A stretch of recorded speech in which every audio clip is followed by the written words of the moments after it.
Hola, mi nombre es Yago Rodríguez y estamos hoy aquí en el Museo de Medios Acorazados para empezar con una nueva serie, con un nuevo proyecto. En este caso, en este primer capítulo, vamos a hablar de un tanque mítico de la Guerra Fría, el M60 Patton.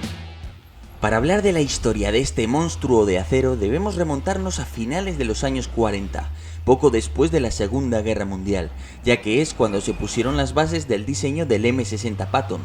Por aquel entonces los tanques M4 Sherman y M26 Pershing del anterior conflicto aún copaban el inventario de Estados Unidos, así que era necesario buscar sustitutos.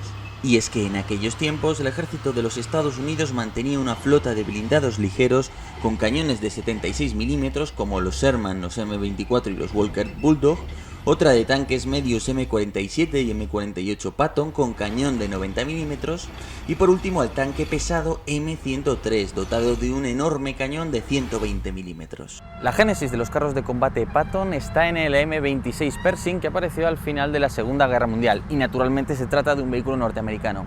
A partir de entonces se diseñaron sucesivos vehículos. En este caso, en primer lugar el M46 Patton, luego el M47, el M48 y así hasta llegar al M60. Pero si hay una idea que realmente es importante transmitir, es la de que realmente se trata de una sucesión de modelos evolutiva. No hay grandes saltos entre muchos de ellos. De hecho, por ejemplo, las primeras versiones del M60 Patton casi se parecen más a un M48 Patton que a un M60 A3.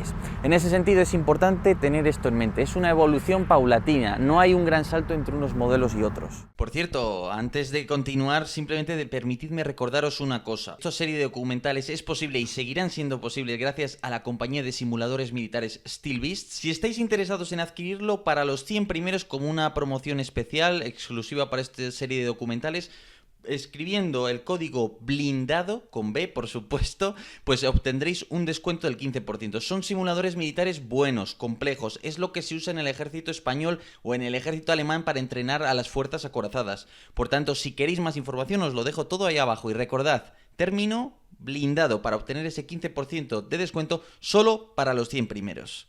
Como se puede apreciar en las dimensiones, la barcaza del Pershing y de todos los Patton está entre 8,4 y 8,6 metros. Y recordemos que es en esta parte del tanque donde se encuentran todos los elementos de su motorización: depósitos de combustible, motor, transmisión, suspensión, tren de rodaje. Es decir, que la mayor parte de la evolución de estos tanques la encontramos en la torre. Y es que el grosor del cañón, la disposición del blindaje y del tipo de sistema de control de tiro es donde mejor se aprecia cómo ha cambiado la guerra acorazada desde la Segunda Guerra Mundial. Las dimensiones finales del Patton aparecen con el M26 Pershing, lo cual podría deberse tanto a factores de logística, transporte en trenes mismamente, como de producción. Al final las fábricas tienen un tamaño limitado y hay que buscar las dimensiones más eficientes. Sea como fuera, a partir del M26 Pershing realmente dichas dimensiones no cambian prácticamente hasta la introducción del nuevo carro de combate M1 Abrams. Pero la semilla del M60 Patton se puso en 1956 durante las revueltas de Budapest, Hungría. Por aquel entonces el Ejército Rojo intervino militarmente para acabar con los revoltosos, quienes cóctel molotov en mano lograron dañar y hacer huir a las tripulaciones de varios tanques. Uno de ellos, concretamente un avanzado T-54, fue movido por los manifestantes hasta la embajada británica, donde un agregado militar pudo acceder al vehículo y averiguar valiosas informaciones. ¿Y de qué se dio cuenta el agregado militar británico cuando pudo inspeccionar rápidamente aquel T-54? Pues de que en primer lugar confirmó que tenía un cañón de 100 mm, bastante por encima del estándar en aquella época en la OTAN, que eran los cañones de 90 mm, y además pudo medir el grosor del blindaje de la torre, que estaba en torno a los 200 mm de acero, de nuevo, más o menos por encima de los tanques de la OTAN en aquel momento. Todo esto daría lugar a la necesidad de conseguir un nuevo vehículo de combate, sobre todo dotado con un armamento más potente y capaz de enfrentarse a los nuevos blindados soviéticos. Así que los estadounidenses y los británicos comenzaron a cooperar. Se organizó un gran concurso en Aberdeen donde se pusieron a prueba cañones de 90, 105 y 120 milímetros. Y de todos ellos fue el prototipo T-254E2 de 105 milímetros el que ofreció las mejores prestaciones. Así que se decidió fabricarlo en serie, lo que se hizo bajo el nombre M68, el cañón definitivo del Patton. Como introducir el nuevo cañón era una necesidad imperiosa, se hicieron algunos apaños. Por ejemplo, se instalaron mientras tanto cañones británicos L7 de 105 mm, con el objetivo de que las acerías estadounidenses aprendieran a hacer el M68. Mientras, a finales de los años 50 se decidió añadir a los M48 Patton varias mejoras pensadas para el M60, para cuya producción se estaban adaptando las fábricas. De esta necesidad de un cañón más potente también evolucionó el M48 Patton, que dio lugar a dos nuevos tanques, de un lado el M48 A5 destinado al mercado de exportación y de otro lado los primeros M60 Patton que mantenían una forma parecida al M48. En cualquier caso, el M68 no solo representó un paso adelante gracias a un mayor calibre y mayores valores de penetración, sino que sustituyó al antiguo percutor mecánico por un percutor eléctrico más fácil de mantener. Conviene decir que en aquella época se tenía la idea de que era necesario armar mejor a los Patton, pero solo como una solución temporal hasta que la cooperación con Alemania alumbrara al tanque que ambos países deseaban, tanto Estados Unidos como Alemania precisamente.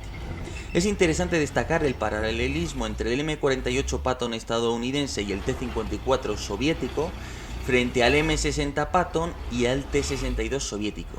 Y es que el T-62 también fue una versión agrandada entre comillas de su predecesor, los T-54, con el fin de instalar un cañón mucho más potente a modo de solución temporal. Si os dais cuenta, aquí arriba podréis apreciar una cruz de hierro. Es cierto que ya se está decolorando completamente, pero este ya, como ya sabréis algunos, es un símbolo del ejército alemán. ¿Y por qué tiene este M48 Patton español este símbolo? Bueno, pues porque participó en una película que supongo que algunos de vosotros conoceréis, la película Patton, relativa a la vida del general. Si algunos os habéis fijado, en esa película en realidad no salen carros de combate de la Segunda Guerra Mundial, sino que se trata de vehículos precisamente del ejército español utilizados en aquella época. Una pequeña curiosidad es que uno de los carristas, uno de los tanquistas, como diréis en Sudamérica, que tomó parte en aquellas maniobras, comentaba que eran las tripulaciones mejor entrenadas de Europa en aquel momento porque Hollywood puso dinero y puso combustible, de tal manera que tenían tanto que podían hacer muchas más maniobras que de costumbre y por tanto mejorar mucho su entrenamiento. A lo largo de los años 60 se fueron introduciendo los primeros modelos de M60 Patton. Los M60 originales aún mantenían una torre con un diseño muy parecido a las de los M48 Patton, así que en realidad fue a partir del modelo M60A1 cuando nació la silueta del tanque que nos ocupa. El estreno de los blindados se produjo durante la terrible guerra de Vietnam. Sin embargo, en este caso no se desplegaron los típicos Patton, sino que se usó la versión portapuentes y la de combate de ingenieros M728, que estaba armada con un poderosísimo cañón de 165 mm de corto alcance, concebido para demoler las fortificaciones del enemigo. Hay tres grandes versiones del M60A1 Patton. En primer lugar tenemos la AOS o Add-on Stabilizer, básicamente. Incluye un estabilizador, incluye unos filtros de aire que se pueden cambiar desde arriba en comparación con los anteriores que se cambiaban desde el lateral. Y en tercer lugar encontramos la oruga T142 que mejoraba bastante a la anterior, aunque pese a todo dejaba mucho que desear. En segundo lugar encontramos al M60A1 Patton Rise en inglés, que en este caso lo que supone es una cierta mejora en la motorización que además va a permitir ahorrar mucho desde el punto de vista logístico. Y por último, en tercer lugar, encontramos la conocida como mejora M60A1 Rise Passive, que en este caso lo que incluye es un visor, una óptica pasiva para el comandante o el artillero, incluye los lanzadores de humo, incluye la nueva ametralladora coaxial M240 que mejoró bastante la potencia de fuego, puesto que la anterior era una ametralladora un poco desfasada y no todo lo eficaz que debería, y también tiene un visor de luz infrarroja para el conductor en este caso. Desde el punto de vista de la movilidad táctica, los M48 tenían notables carencias, en especial debido a sus motores de gasolina que consumían demasiado. Por eso se decidió instalar el motor Continental AVTS 1790, refrigerado por aire y con 12 cilindros en V, capaz de lidiar con numerosos tipos de combustibles, aunque estaba especialmente pensado para usar el diésel a través de su motor de 750 caballos. Pero ni siquiera con los tanques cargados de 1420 litros de diésel, el M60 tiene una gran autonomía, y es que no supera siquiera los 300 kilómetros. Pero a medida que fue pasando el tiempo, el Patton evolucionó a los modelos A1, a los que se les añadió una nueva oruga T142, ya que la anterior daba problemas y los pines que la sujetaban a veces se salían, y además se le añadió la estabilización a partir de 1972, lo que permitía disparar en movimiento. A estos M60 se les llamaba AOS, o Add-on Stabilization, es decir, estabilización añadida, por así decirlo. Pero el Patton tenía un problema: su motor. No solo consumía mucho combustible, pese a ser mejor que los de gasolina del M48, sino que exigía un mantenimiento notable. Encima, en los primeros Patton tendía a ahogarse porque el polvo saturaba rápidamente los filtros. Todo esto llevó a que los estadounidenses decidieran incorporar un nuevo motor mucho más resistente. Por eso los Patton con ese motor son conocidos como RICE. Conviene decir que en el Patton, salvo situaciones anormales, el aire para el motor se tomaba a través de la escotilla de la torre, no a través de los filtros exteriores que tendían, como ya decimos, a taponarse de arena. De todas maneras, por ejemplo, durante las pruebas realizadas en 1980, se comparó a los M60A1 rehabilitados con los M60A1 RICE, con los nuevos motores recién salidos de fábrica.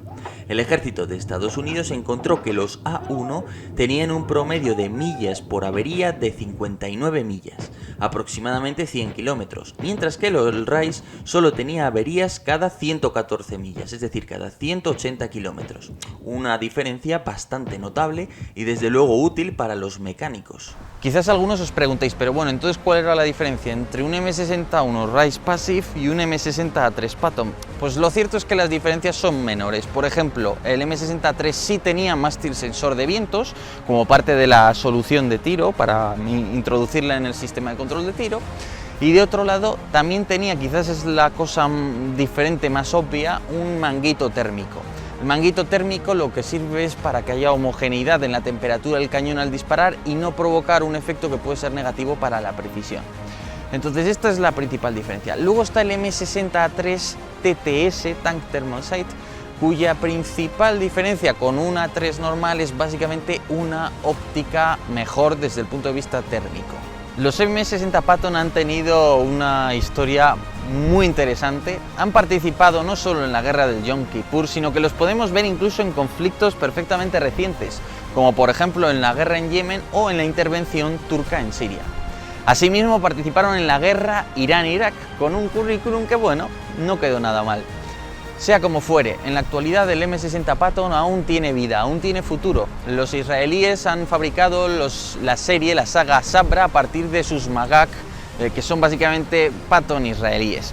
Los M60T Sabra no solo son una versión muy modificada del Patton, sino que han servido con éxito en Siria e incluso han llegado a sobrevivir el impacto de armas antitanque muy modernas, tales como los misiles antitanque rusos Kornet, lo que desde luego no es poco para un tanque diseñado hace prácticamente 60 años. Desde 1978, el Patton se ha beneficiado de algunos paquetes de modernización.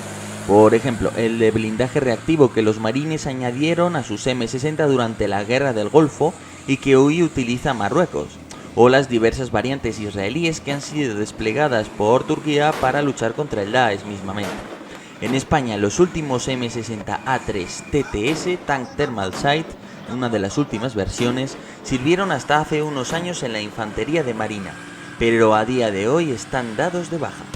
Espero que hayáis disfrutado de este primer episodio sobre la historia del Patton. En el próximo hablaremos de cómo funciona, de esas pequeñas cosas que hacen un tanque lo que realmente es y no una simple foto. Y por último, por supuesto muy importante, si venís al Museo de Medios Acorazados o si queréis apoyarlo para que todas estas joyas históricas puedan mantenerse, os recomiendo dejar una donación. Asimismo os voy a dejar un enlace para que cualquiera que quiera donar a distancia pueda hacerlo. Así que de todas maneras, muchísimas gracias por estar ahí, esperamos vuestros comentarios por este primer vídeo, qué tal ha quedado, y eso, muchas gracias y hasta otra.